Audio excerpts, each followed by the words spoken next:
the chairperson of the association, distinguished scholars, my fellow students, good afternoon.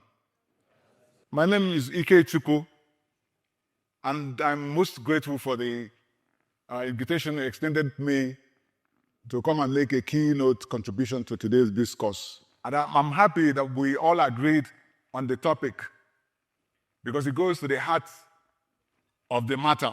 Let's dive right into it.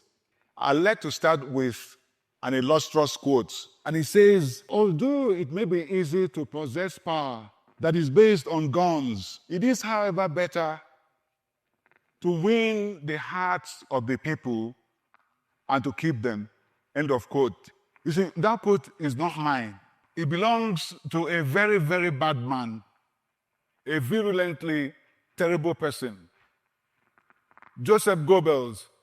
Goebbels was Adolf Hitler's advisor, counselor, very close friend, confidant, his thinker, his philosopher, his propagator, his propagandist. In fact, he ended up being the minister of propaganda for Hitler and Nazi Germany. When he wedded Hitler as the Führer, as the paramount leader, like the president, somebody much more powerful than the normal president, because Hitler was a despot. Hitler was the best man to Goebbels in his wedding. As some of those guys, they ended up igniting the Second World War, in which over 70 million people died. So the question is, if such vile and evil men like Hitler and his murderous goons knew all along, despite their genocides and crimes against humanity, that the right, proper and productive manner to win power and to keep it was through an honest vote. How did that knowledge escape us, we political leaders of Nigeria? How? If such very bad people would know that if you want to win power, you have to win it through an honest vote. How did we miss out in that knowledge? Well, we didn't.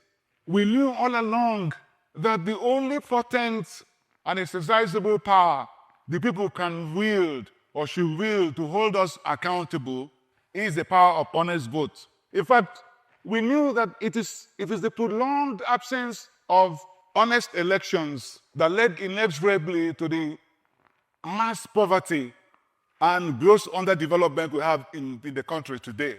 Because if the people had been exercising the power of honest vote since 1960, when we had independence till date, Nigeria in 2025 would have developed into a first world nation by all standards and in all ramifications. We would have been like Europe. The problem we have is that since independence, almost 90 to 95% of the elections, parliamentary elections, when we had a parliamentary system, presidential elections, National Assembly, gubernatorial, state and state house of assembly, councillorship elections, 95% of these elections have been outright stolen or rigged or perverted or thwarted or nullified. And that means that Nigerians have never really voluntarily chosen their leaders. Neither have Nigerians ever been governed with their consent. Absence of honest elections makes our democracy a fake democracy, period.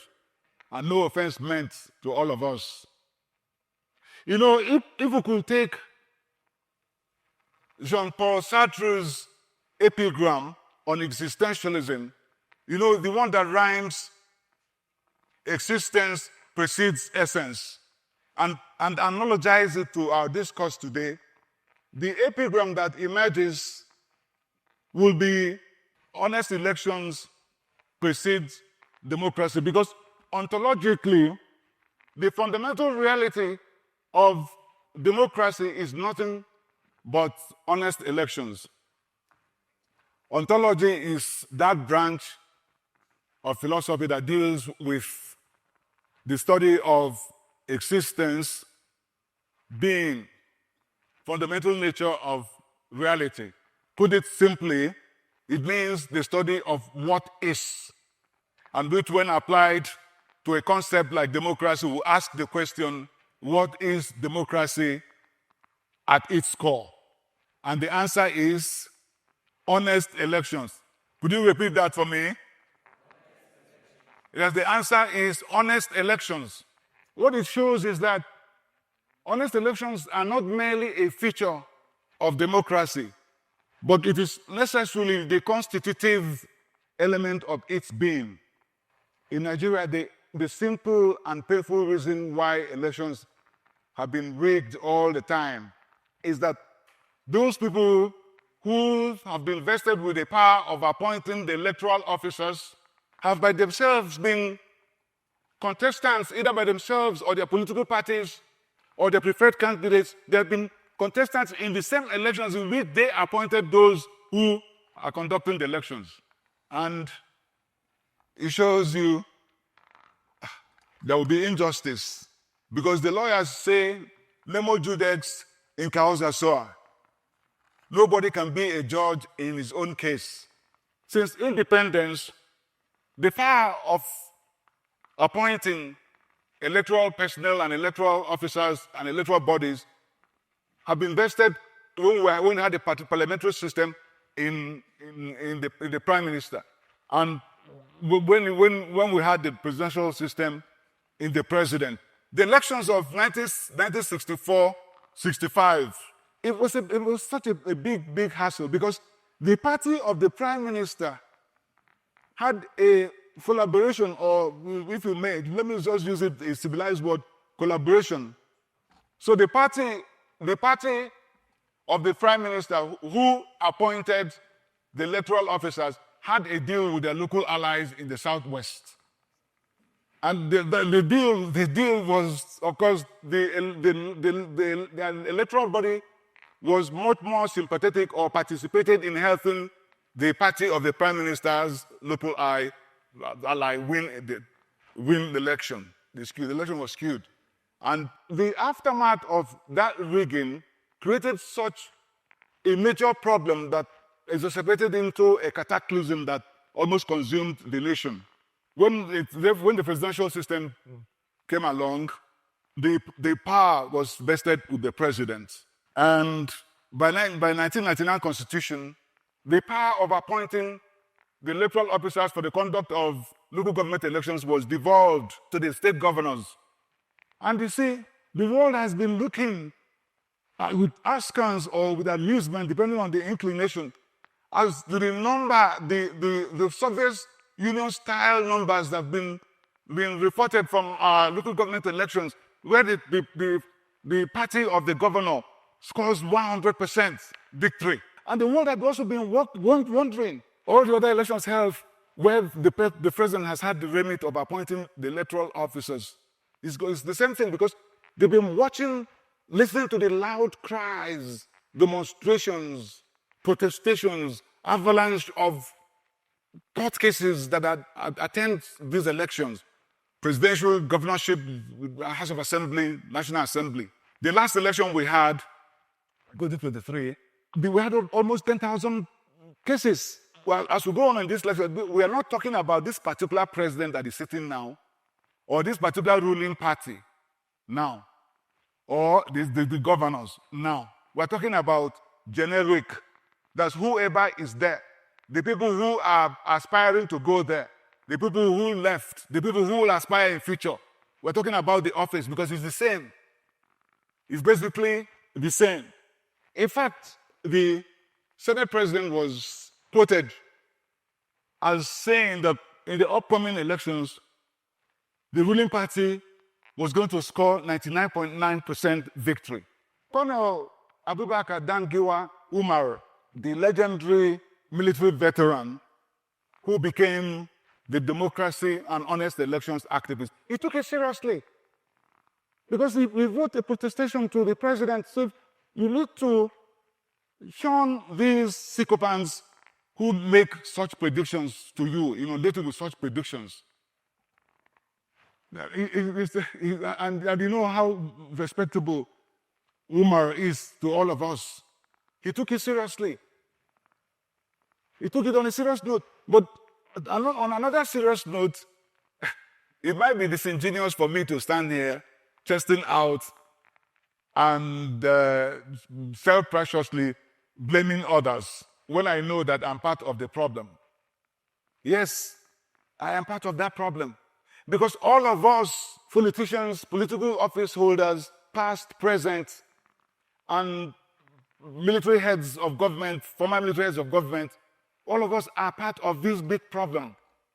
Because each of us has at least benefited from a rigged election or acquiesced in a flawed election or perverted an election or superintended or directed the stealing of one election or thwarted one election or prevented the conduct of an election or nullified an election. So all of us, we have to confront this in order to get better. The election of 2007, the presidential election was skewed to benefit one candidate. That's the electoral body skewed the elections in order to benefit one of the candidates. And those of us who were on the same ticket as the presidential candidate got swept up in the same style win like the presidential candidates. I didn't personally go there to rig because of the preponderance of strength of the party in our locality, but there was a reasonable expectation on our part that we were all going to win the election. So I voted and went back. But the results, when the results were announced later in the evening, the numbers were outstanding. Instead of tens of thousands, you saw hundreds of thousands. And then I was wondering, where do these people come out to vote as to get these numbers? So the numbers were bogus. So I ought to have just raised my hand and said, sir, I reject this victory because the numbers are bogus. But I didn't. I allowed myself to be sworn in the Senate, which is an ethical lapse. That's why I'm telling you that nobody can come out here and start blaming others. It's an ethical lapse. Although, fortuitously for me, my election was nullified a couple of months after. So I had the privilege of going back, be running it in a court-ordered election, fresh elections, and winning it legitimately. But I need to ask you, would you say that the win, the later legitimate win, cured the ethical lapse in the first one? What would be your answer? Would it? It would not.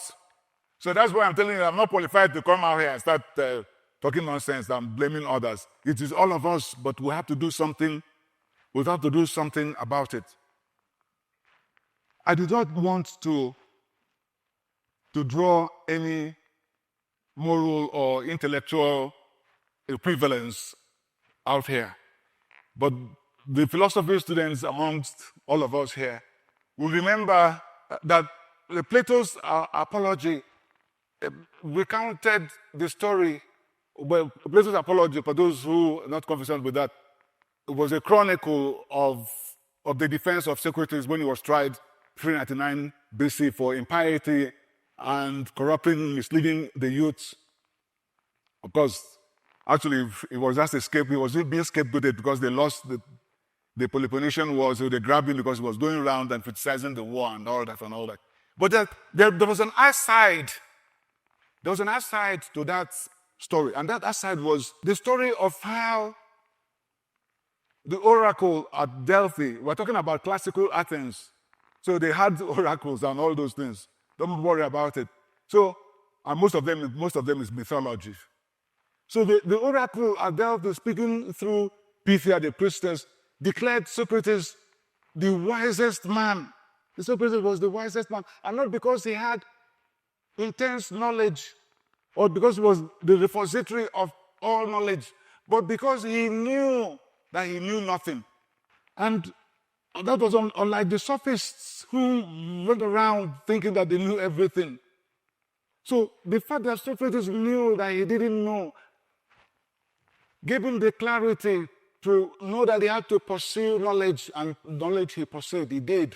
You remember his dialectical elenchus. So I believe that my self-awareness and consciousness that I'm part of the problem affords me the clarity needed to chart the course on how to solve the problem of election rigging and then to move our nation up to the era of honest elections, and the clarity to reasonably forecast outcomes of an era of honest elections in Nigeria. And so permit me to inform you that although it is very, very important to make bimodal voter accreditation system and electronic transmission of results by IREV all legally mandatory in the conduct of our elections in Nigeria. But I'm sorry to disappoint you that BVAS and IREV cannot solve the problem of electoral rigging in Nigeria without the neutrality and impartiality of the electoral bodies. Because those systems are vulnerable to manipulation. All those who direct, plan, superintend election rigging in Nigeria are the top leadership of the electoral bodies, who working with the politicians, work aggressively to skew the elections in favor of the persons and the political parties under whose auspices they were appointed, and who stuck in their visceral determination and unshakable resolve to steal elections in favor of their masters, will bring to bear on their quest this particular information I just gave, that these systems, the IREB, BVAS, are susceptible to manipulation, and that they can even manufacture logistical problems, infrastructural and logistical problems, particularly internet connectivity and power supply disruptions, and then turn around and take benefit of those failures. That they can manipulate the back-end data. They can do that. And that they can engineer system dysfunction and malfunction and exploit the resulting glitches. Or that they can even decide not to transmit the elections, whatever you say in the law, because it's always a do or die game for them. That they can decide not to transmit the result electronically or delay it until it is useless. All the point we're making is that BVAS and IREB cannot help much with election integrity without the integrity of the electoral bodies. And you and I know that the existing electoral bodies today in Nigeria, at the federal, at the state levels, they are not working for honest elections. They are rigging elections in collusion with us politicians for the benefit of those who appointed them. And therefore, the only way to ensure impartial, neutral, honest, transparent, free and fair conduct of elections in Nigeria is to devise a means by which the electoral personnel, these electoral bodies and personnel, by which they are appointed independently of us politicians, especially the president and the governors. I'll say it again, that we must find a way to make sure that the president and the governors do not influence or direct the appointment of electoral officers. Regarding outcomes, the outcomes of an honest election era, I took the liberty of commissioning an analytic study on what our future prospects would be if we conducted and experienced 3 consecutive cycles of honest elections in Nigeria. What would be our future, our fortunes, or our disadvantage if we can have honest elections, say, from 2027, and then we'll have honest elections again 2031, and we'll have honest elections again 2035. How would we fare? My study finds out that in the first cycle, which will be like 2027, the number of ethically minded and morally courageous, freshly elected politicians will be greater in number than the usual politicians like us by a ratio of 52% good and 48% not so good like us. And then in 2031, it will even get much better because the ratio will be 80% for the good and 20% for the not so good like us. And in 2035, the third cycle, it will be 99% good and 1% not so good. So can you see that what we have is a total makeover in quality of candidates? Can you see that? Gentlemen and ladies, can we see that? Yes, let's clap for Nigeria. We are making progress. It's good for us to have this discussion so that we see that some people have lost hope in Nigeria. I have not. I'm very optimistic of the country. All we need to do is to do it right. And our pathway to doing what is right is honest elections. And then you may be wondering, what about those politicians like us who squeaked through in this election? What will happen to us? Why do you have to have bad ones like us in the mix? Why? But I'm telling you not to worry, because in the era of honest elections, the people are now the sovereign. The people that have now gotten the popular sovereignty, the people's power, and that power is the power of vote. It is now the people, they are the new sheriffs in town. So both the good and the bad know that they will be thrown out of office unless they deliver people's-oriented projects and deliver good governance. And I'm telling you, it's not going to be from four yearly basis. The people are not going to wait to throw bad people, bad politicians, bad officers out of office. They're not going to wait for 4 years because the recall process will now be activated. And it's not like that one they tried to use in Kogi State. The one they tried to use in Kogi State to recall somebody. And our own INEC saw through it. Imagine when our INEC says that what some electoral process is bad. You must be thoroughly, thoroughly bad for INEC to say that. In the new dispensation under that era of honest elections, the people will be the sovereign. You know, Machiavelli tended to turn it upside down because he kept talking about, in his book, The Prince, he kept talking about the prince, the sovereign. Because the sovereign is not the president. The sovereign is not the National Assembly. You know, Machiavelli says that it's better for the sovereign to be feared than be loved. The sovereign under our constitution are you people, the people. So you now have the instrument that will make the politicians now fear you, and that is the power of honest vote. My study finds that these new politicians, these new officers that have been elected, where the people are now watching closely with their power, they would move quickly to do the people's work. And the first thing on their table is that they're going to legislatively set up an independent anti-corruption system. You know, the system in which the people, the personnel of the new anti-corruption system will not be appointed by the politicians, by the president or the governors. They will be appointed independently of the politicians so that they will be able to now do their jobs without fear or favor, and they will chase all errants, all bad people with equal intensity. Nobody will be above the law.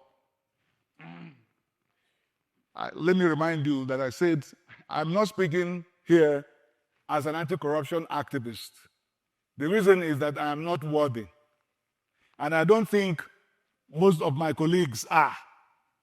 And because we're not worthy, that's why we need the internal controls to help us to tie our hands to do the people's work.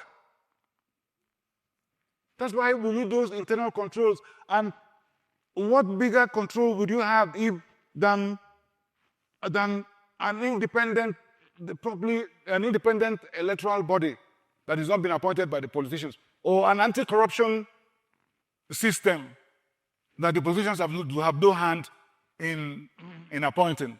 That's the greatest control. You know, James Madison, writing in the Federalist Papers just around when we were preparing the Constitution of America, he said, and I quote, that if men were angels, no government would be necessary. And if angels were to govern men, neither external nor internal control would be necessary. Human beings are not angels. Nobody. Well, I know I'm not. I don't know, maybe some of you are, but I know I'm not. And I know that the politicians, most of my colleagues, politicians, are not. But we're governing men. We politicians are not angels, but they're governing men. And you know what Madison just said? That if you're governing men, you need controls. But if you're an angel, you don't need control because you're like God. So we need controls. And the controls are what have been laid out. One, independently appointed electoral body personnel, independently appointed personnel of the anti-corruption agency. There are others. Separation of powers amongst the branches of government, checks and balances amongst the branches of government and institutions of government. And my study finds that in the honest election period, there will be a palpable straightening of separation of powers and the accompanying checks and balances. Because under our presidential system of government,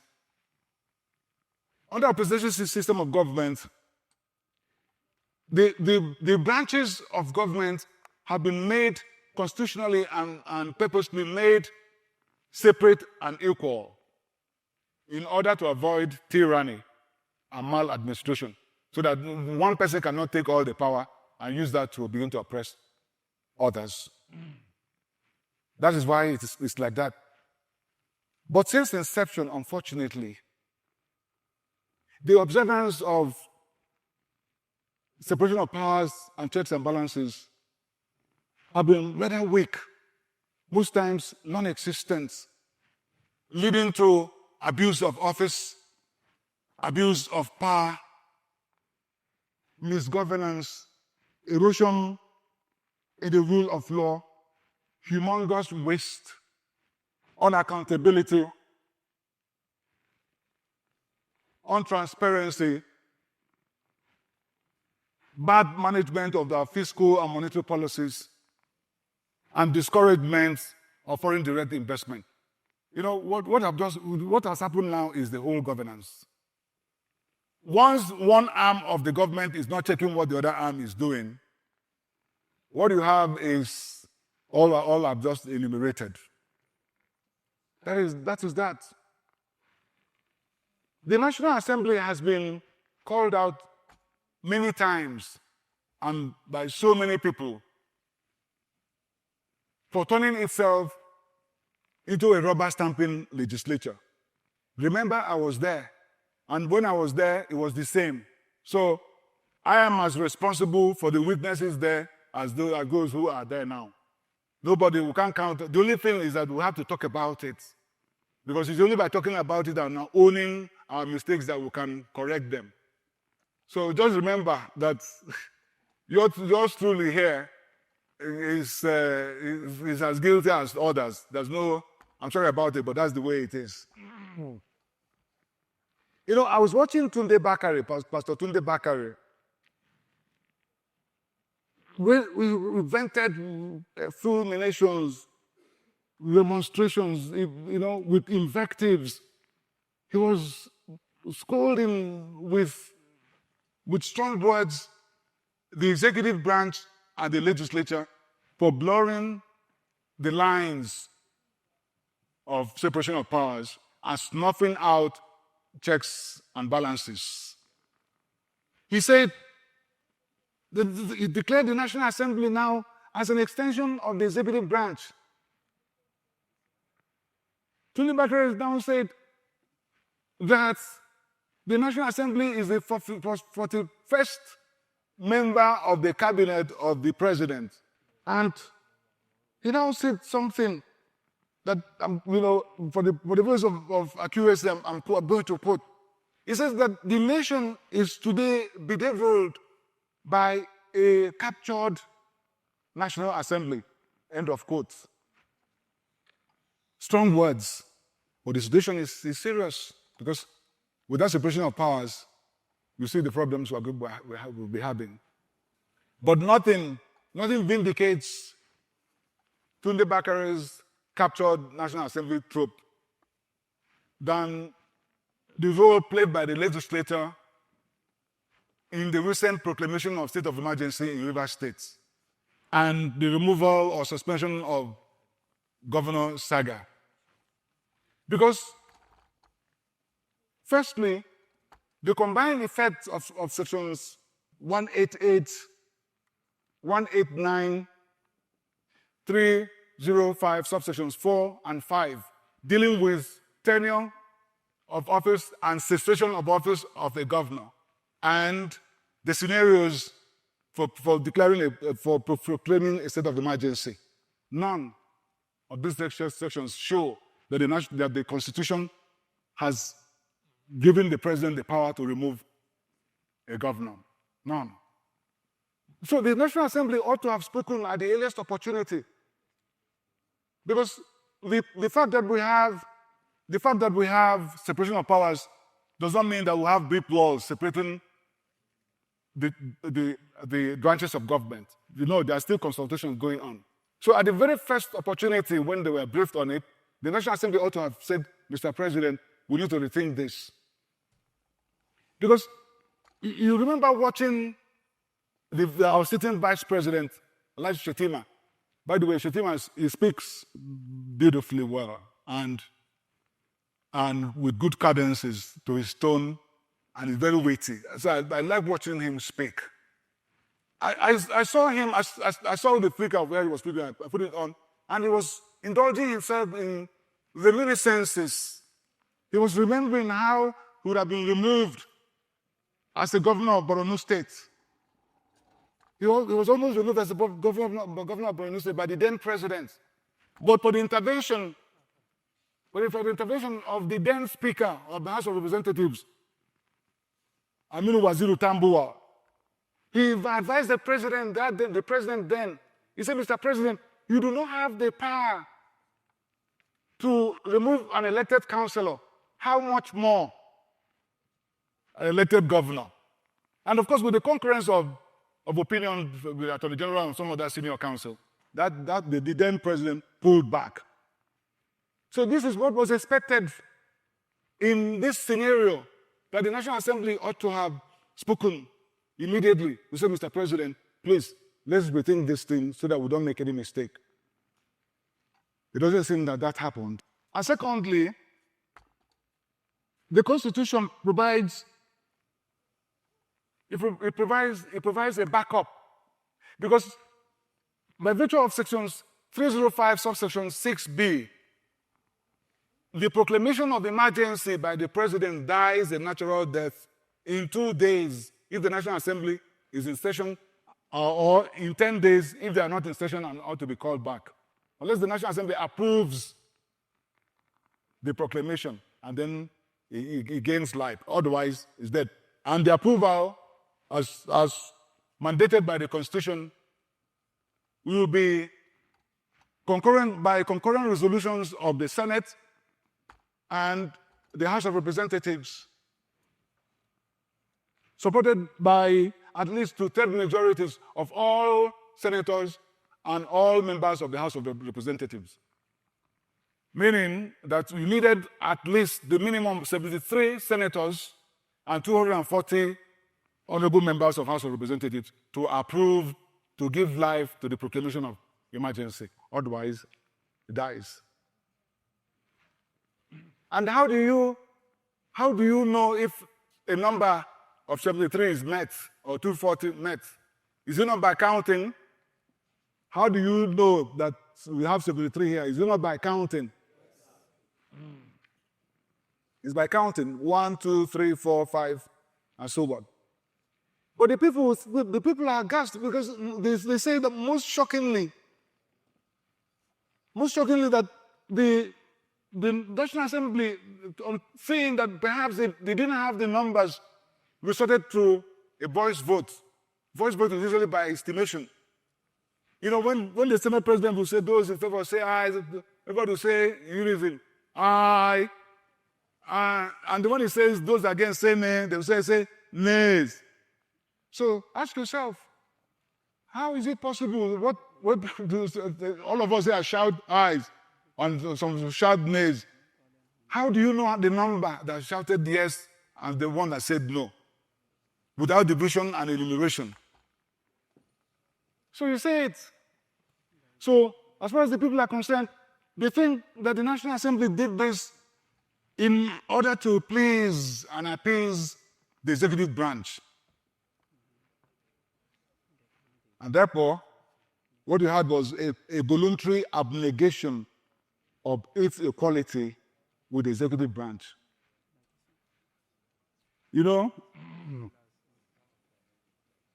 James Madison, when he was making an argument back in the days, 1770, before the proclamation of independence of America and then the writing of their Constitution, he argued so much for the separation of powers. And the reason, his own reason was different from some of the Enlightenment philosophers like John Locke, Baron de Montesquieu, Thoreau. James Madison brought a different take to it. He said the reason why you need separation of powers is that each branch will jealously guard its territory to make sure there's no encroachment from one branch on the other. Meaning, the legislature will make sure that the president doesn't touch their powers. The president will make sure that the legislators don't touch their power, and so on.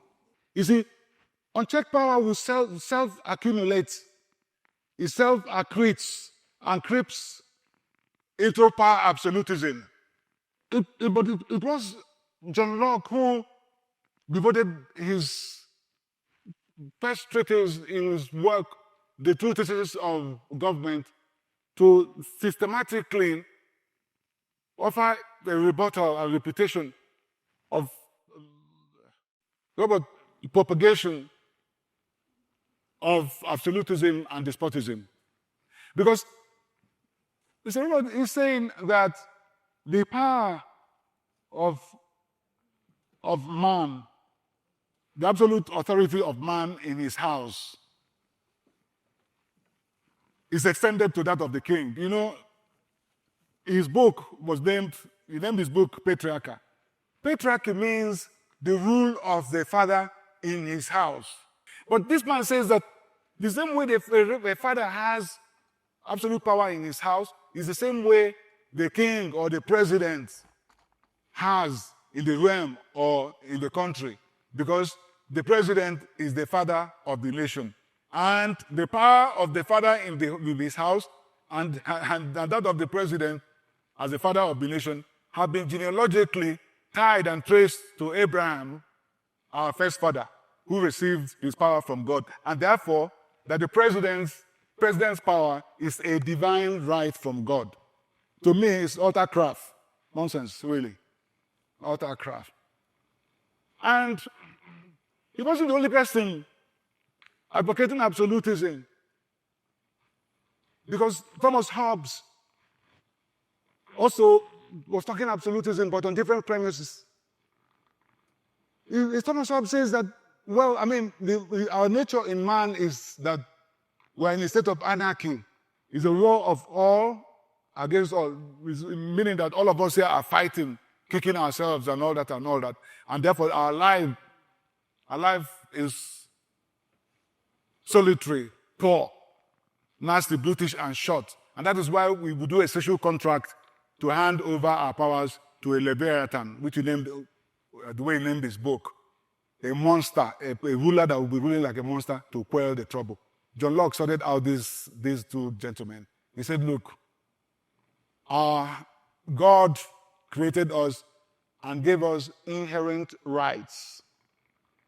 The right to life, the right to liberty and property. Thomas Jefferson would add pursuit of happiness. But it wasn't him, because it's an epigram that's been there through the Enlightenment period. So, it should prove that we are right, that because we know that there will be some disagreement here and time, and we need collective security, we give some power to rulers. And the way we give that consent is our votes. You use your votes to give consent to the person to rule over you. And that person cannot abuse it, or should not abuse it. John Locke will go on to find two branches of government, the legislature and the executive. But it was Baron Montesquieu who added the third one, the judicial branch, to close the circuit, meaning that our rights now are protected, because if anybody is trying to abuse it, we'll go to the courts. Anyway, let's just remember that whatever may be happening at the federal level, is a child's picnic to the disaster happening in the states, where the governors are the despotic rulers bestriding the realm, towering over the state houses of assembly, where the members are without exposure or capacity to offer checks and balance.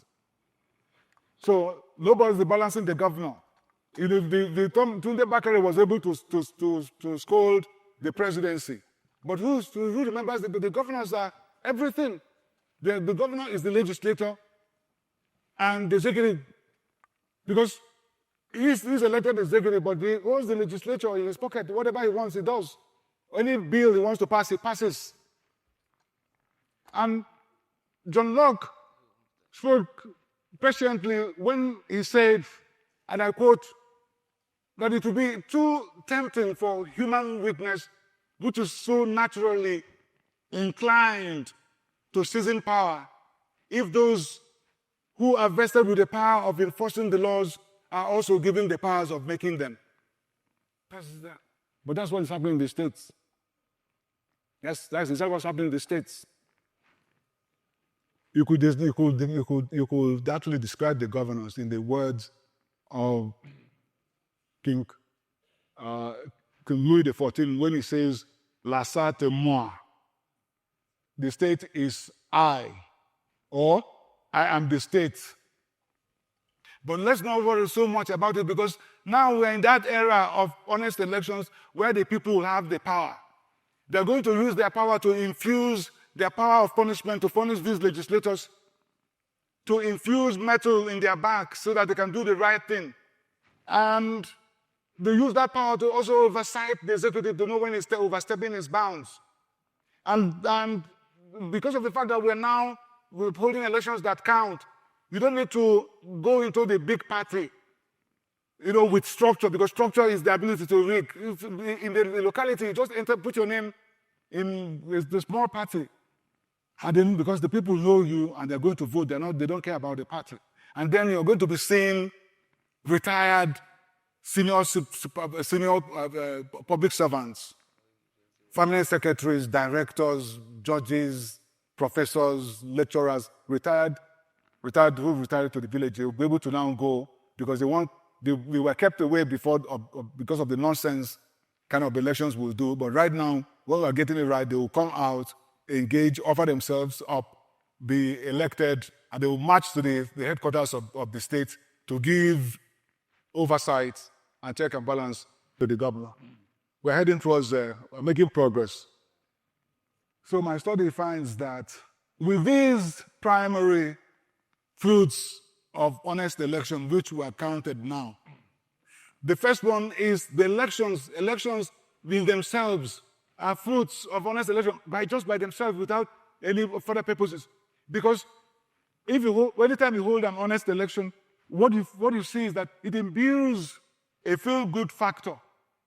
It imbues state of well-being and confidence in the polity.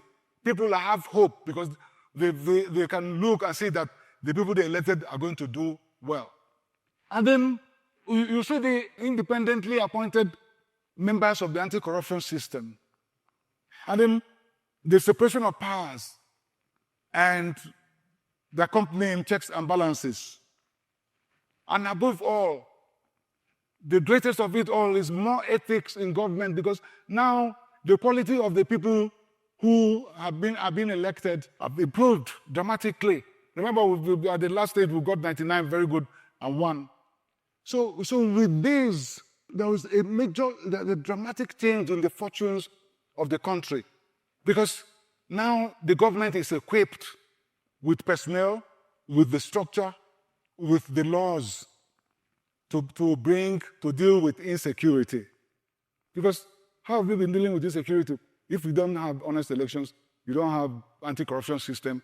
When you put the money, nobody knows where it goes and all that and all that. So a lot of it, the government is now equipped, just because of the honest elections now, to tackle this problem of insecurity, deal with it once and for all, and then to offer systematized solutions to problems afflicting all the other sectors: agriculture, education, health, housing, power and steel, solid minerals, maritime sector, etc.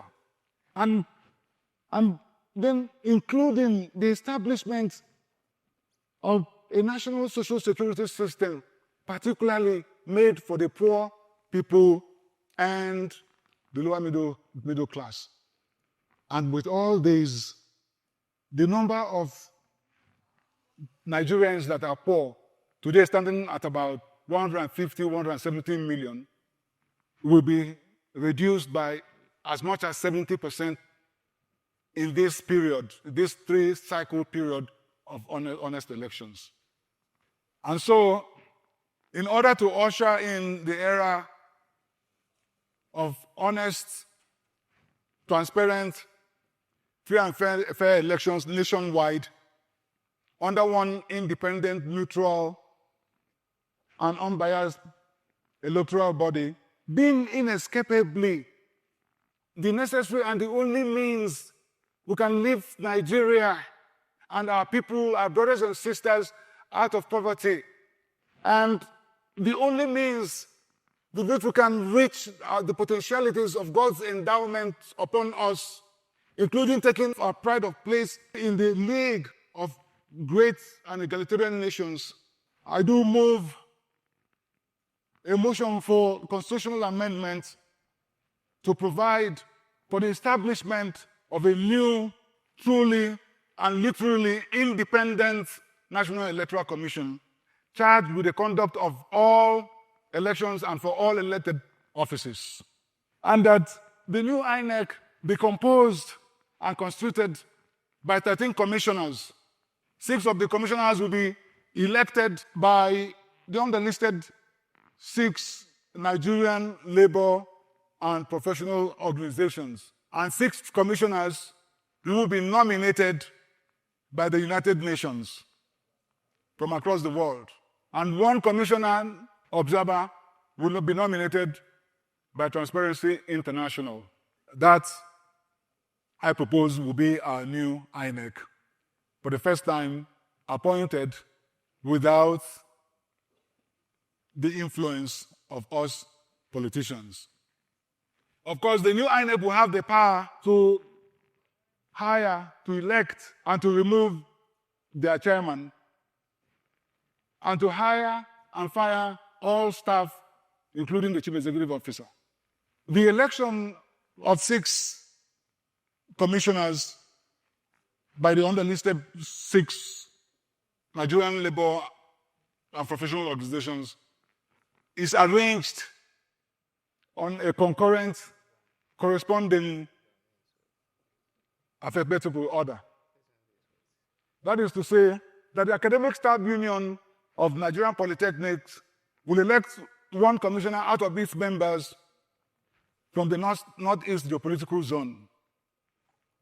And the Academic Staff Union of Universities will elect 1 commissioner out of its members from the North Central geopolitical zone. That the Institute of Chartered Accountants will elect 1 commissioner out of its members from the Northwest geopolitical zone. That the Nigeria Bar Association will elect 1 commissioner out of its members from the Southeast geopolitical zone. That the Nigerian Medical Association will elect 1 commissioner out of its members from the Southwest geopolitical zone. That the Nigerian Union of Journalists will elect 1 commissioner out of its members from the South-South geopolitical zone.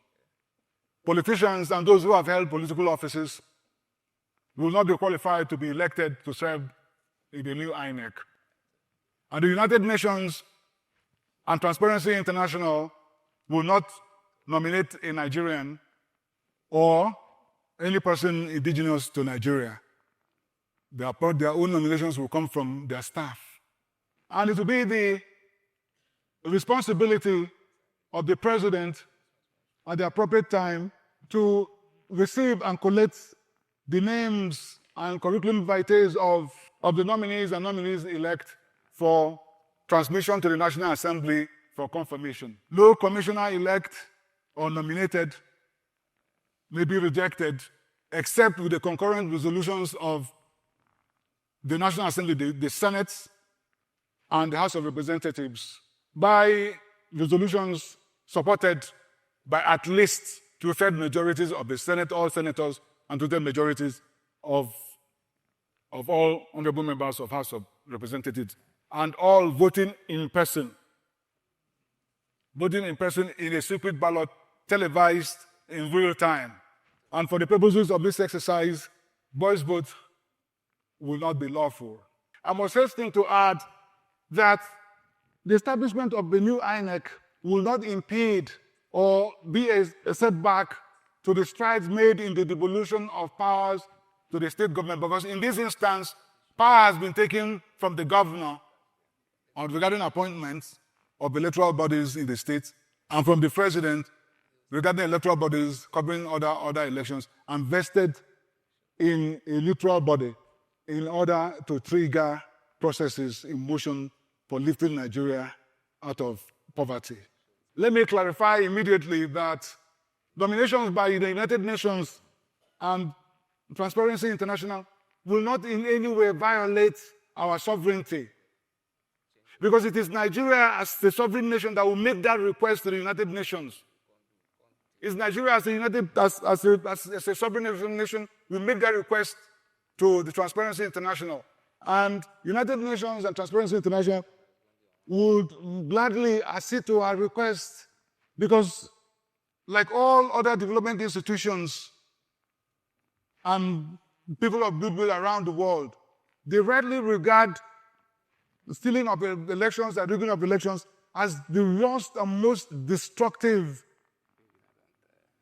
corrupt practice. And the United Nations has been undertaking anti-corruption programs and agencies in various countries with which it reaches agreement, like El Salvador, like Guatemala. And just the other day, the president of Honduras, Xiomara Castro, dispatched a letter to the United Nations pleading with the United Nations to come to the country to establish, man, and run an international commission against corruption and impunity. And they've already signed the agreement. They are now in the implementation phase. So they'll gladly make these nominations. And they have a vast pool of bureaucrats, of public servants, of anti-corruption experts that they can choose from all over the world, including Africa, in Middle East, in Asia, in the Americas, the Greater Europe, Caribbean nations. They can choose from anywhere. Because they would love to be part of this liberating effort of Nigeria to emancipate the people out of poverty.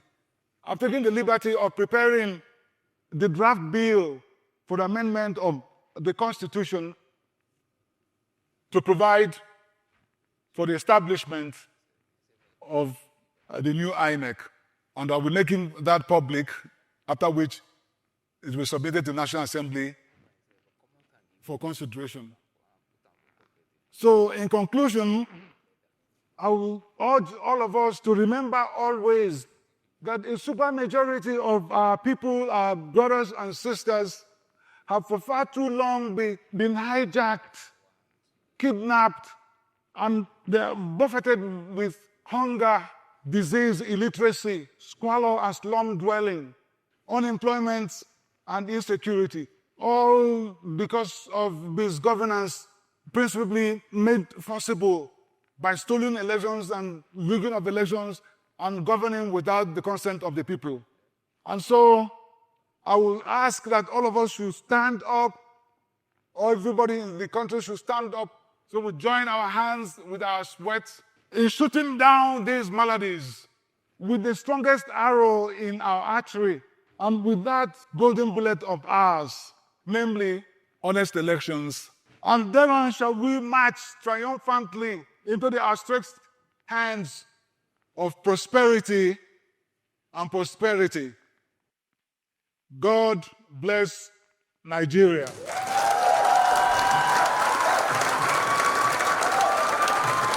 Thank you. Thank you.